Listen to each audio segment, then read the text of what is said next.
Welcome to online classes. Today in geography we are going to see industrial system. So an industrial system consists of inputs, processes and outputs. So the inputs are the raw materials, labor and costs of land, transport, power and other infrastructure. The processes which include a wide range of activities that will convert the raw material into finished products. The outputs are the end product and the income earned from it. In case of the textile industry, let us see the inputs may be cotton, human labor, factory and transport cost. The processes include ginning, spinning, weaving, dyeing and printing. Then the output is the shirt you wear. So this happens in a textile industry. Next is industrial regions. So industrial regions emerge when a number of industries locate close to each other and share the benefits of their closeness. Major industrial region of the world are Eastern North America, Western and Central Europe, Eastern Europe and Eastern Asia. Major industrial region tend to located in the temperate areas near seaports and especially near coal fields so that the materials can be easily available. India has several industrial regions like Mumbai Pune cluster, Bangalore Tamil Nadu region, Hooghly region, Ahmedabad Baroda region, Chota Nagpur industrial belt, Visakhapatnam Guntur belt, Gurgaon Delhi Meerut region and the Kollam Thiruvananthapuram industrial cluster. Then next we are going to see the distribution of major industries. So the world's major industries are iron and steel industry, textile industry and information technology industry. So the iron and steel and textile industry are older industries while information technology is an emerging industry now. The countries in which iron and steel industry is located are Germany, USA, China, Japan and Russia. Textile industry is concentrated in India, Hong Kong, South Korea, Japan and Taiwan. So the major hubs of information technology industry are the Silicon Valley of Central California and the Bangalore region of India.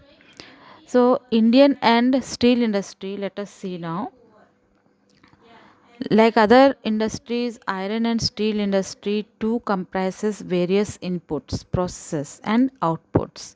So this is a feeder industry whose products are used as raw material for other industry. So the inputs for this industry, let us see now. The raw materials such as iron ore, coal and limestone along with labor, capital, site and other infrastructures. So the process of converting iron ore into steel involves many stages. The raw material is put in the blast furnace where it undergoes smelting. It is then refined. The output obtained is steel, which may be used by other industries as raw material. So here is the diagram. We'll understand through the diagram. So from the top you are seeing iron ore, limestone and coke is poured into the blast furnace. The blast furnace, and inside the blast furnace it is heated. It is heated and it melts.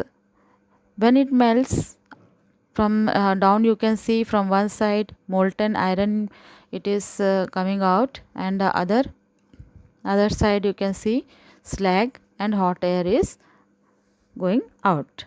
So steel is tough and it can easily be shaped, cut or made into wire. Special alloys of steel can be made by adding small amounts of other metals. So what is alloy? Alloys, there is a metallic substance composed of two or more elements. Alloys give steel unusual hardness, toughness, or ability to resist rust. Steel is often called the backbone of modern industry. Anything, everything we use is either made up of iron or steel or has been made with tools and machinery of these metals. Ships, train, trucks, and autos are made largely of steel. Even the safety pins and needles which we use are made from steel. Oil wells and drilled are drilled with steel machinery.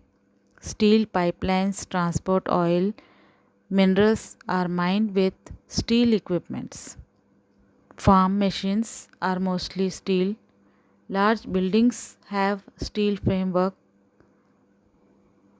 Then before 1800 AD, iron and steel industry was located where raw materials, power supply and running water were easily available. Later, the ideal location for the industry was near coal fields and close to canals and railways so that it can be transported easily. After 1950, iron and steel industry began to be located on large areas of flat land near seaport.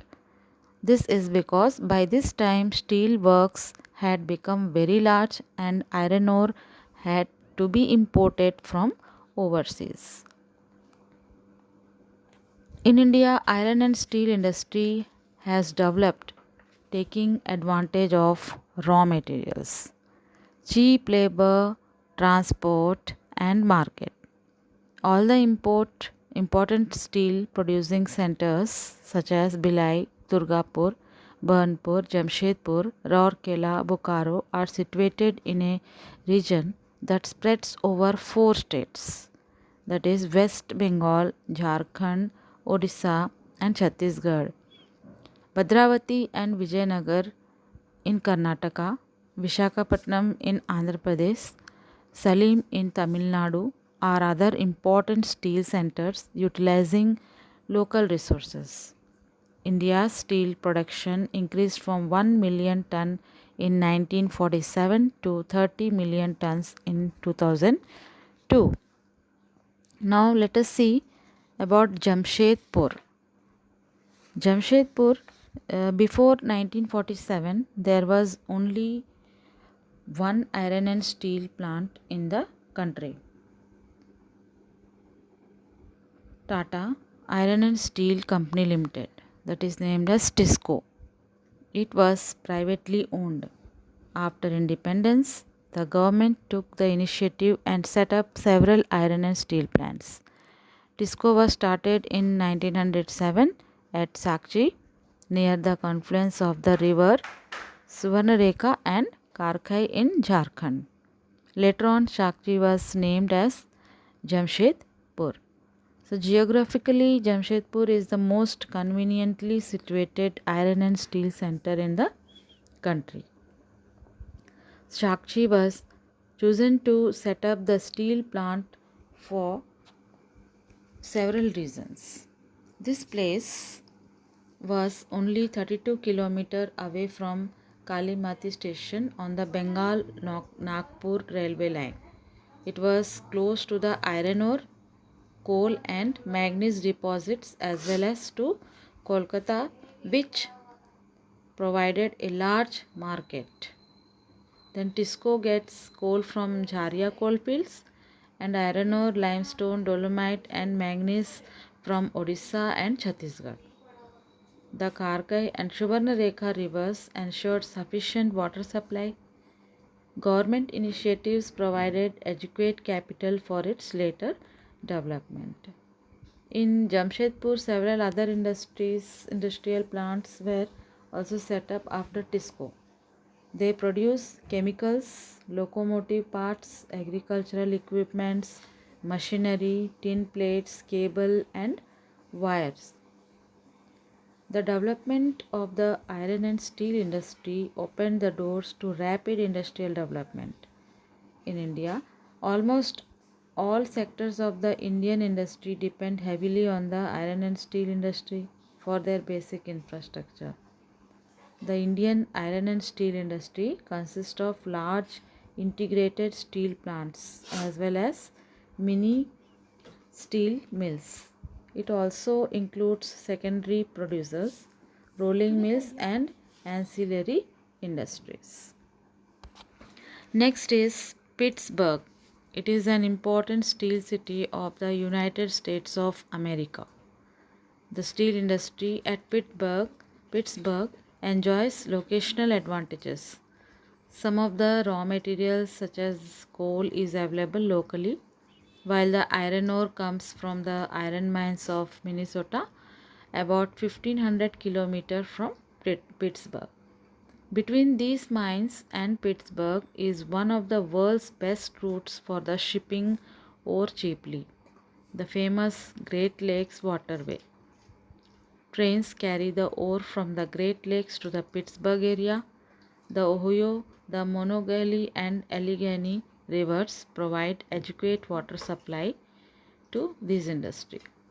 Today, very few of the large steel mills are in Pittsburgh itself. They are located in the valleys of the Monongahela and Allegheny rivers above Pittsburgh and along the Ohio River below it. Finished steel is transported to the market by both land and water routes. The Pittsburgh area has many factories other than steel mills. These use steel as their raw material to make many different products such as railroads equipment, heavy machinery, and rails. So children, for today this up to here only. Tomorrow we'll start new topic, cotton textile industry. Thank you.